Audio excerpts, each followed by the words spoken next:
manifestar o seu comportamento natural, que é ciscar, que é reproduzir, que é o galo cantar, a galinha poder tomar os seus banhos de areia, banho de sol, né? As galinhas no sistema convencional, pelo estresse em que elas se encontram, porque elas são criadas dentro de gaiolas, às vezes assim 3, 4 galinhas dentro de uma gaiola de 50 centímetros e sem a presença do galo, né? Elas são vistas como máquinas, então é uma máquina que você enfia a ração por aqui e retira o ovo por aqui. Não tem espaço para andar, para ciscar, para fazer nada, né? Isso provoca um estresse muito grande.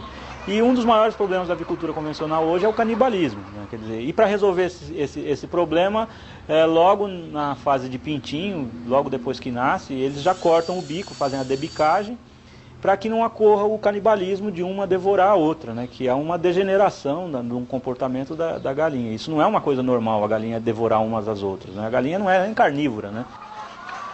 Aí debicando, ela fica com o bico curto, e esse bico curto até é considerado uma coisa boa, porque ela não seleciona mais, ela come de bocada, né? E engole tudo junto, do jeito que veio.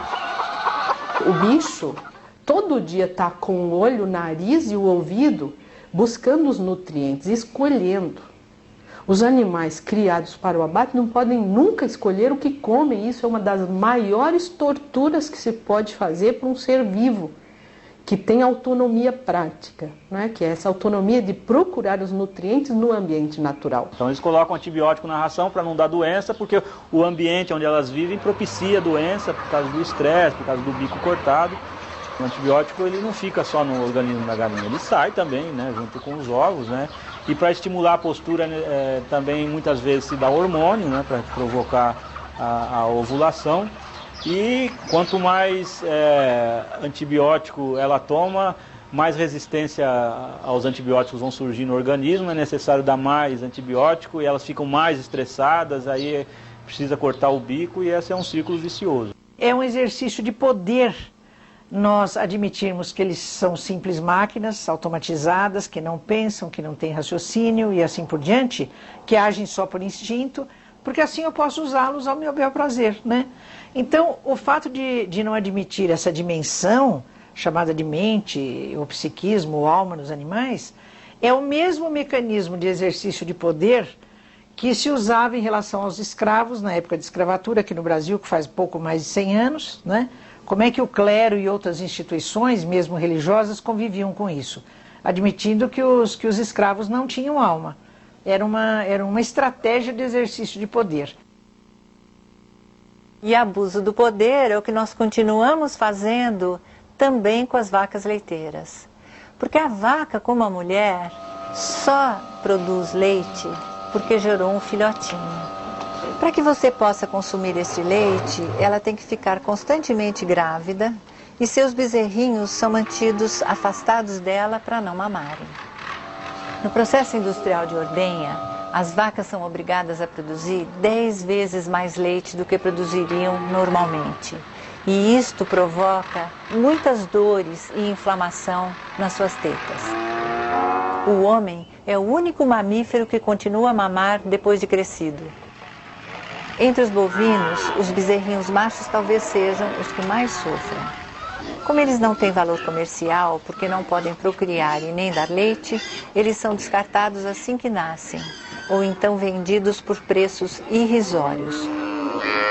Pior ainda é quando eles são comprados ou criados para produzir a carne de vitela, o chamado baby beef, que é a carne de bezerrinhos machos ainda não desmamados.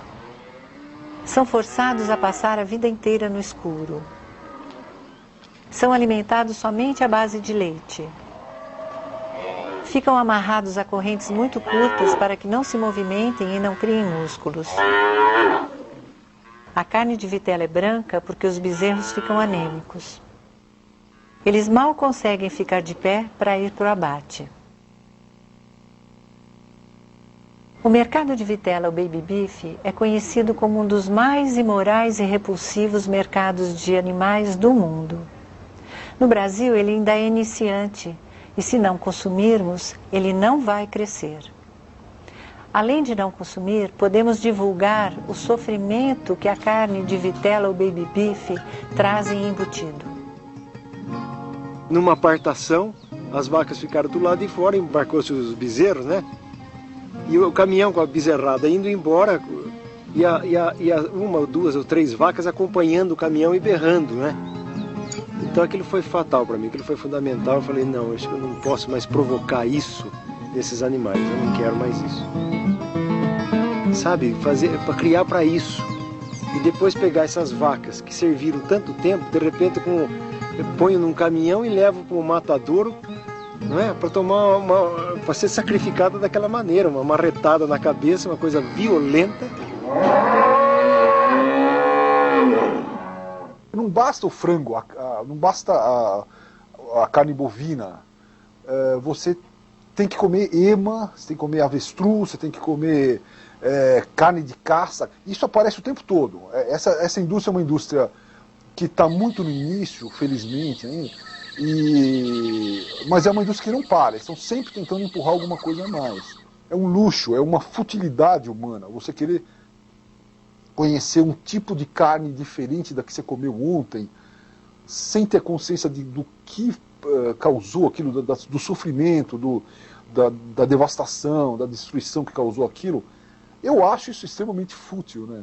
Seja por futilidade ou por hábito, sempre que optamos por matar para comer, estaremos causando dor e sofrimento.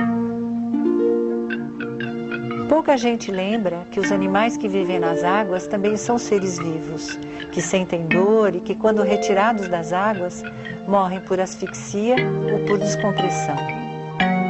Como o peixe não pode gemer ou se lamentar de maneira audível, não pensamos que ele pode sofrer, mas ele é tão sensível como qualquer outro animal.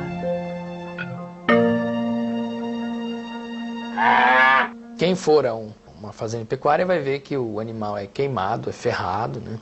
Ele é mochado, ou seja, o chifre, evita-se que o chifre cresça, é castrado e ele recebe anabolizantes, né?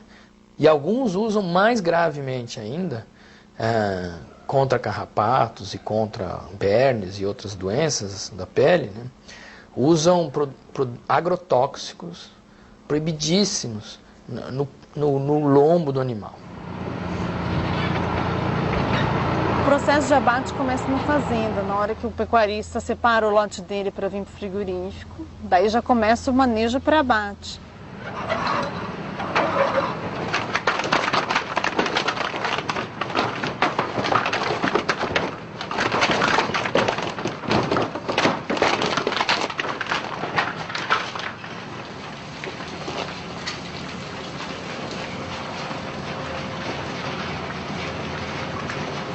Na hora do abate, eles são tocados.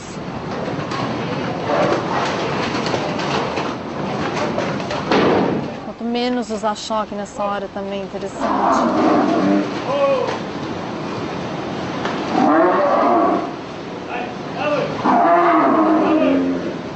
A parte mais estressante são os últimos minutos dele, né? Que ele vê o amigo dele caindo, escuta, mugindo.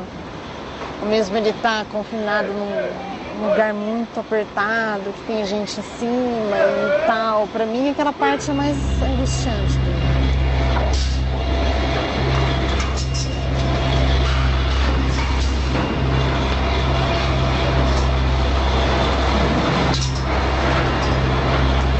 Ah, meu Deus.